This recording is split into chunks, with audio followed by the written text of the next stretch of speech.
ยังบ่หลับยังบ่นอน มาสิพอต้มกันสบายดีมื้อนี้มิมีกับซันนี้จะมาห่อข้าวต้ม เขาชิคอข้าวต้ม ห่อแนวใดบ่เอาขนาดนี้มาให้ อันนี้เขาเป็นใบตอง ดื่ม นี่ก่อนอื่นจับใบตองขึ้นมา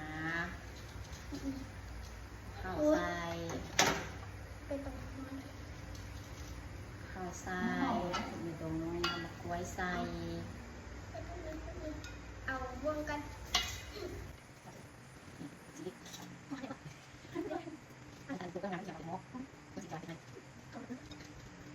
เขาแล้วกันตึงกันไปต่อ ไปทางกาบเลย นี่ นึกเอา น้อยคือพ่อแม่น้อยคือแม่เลย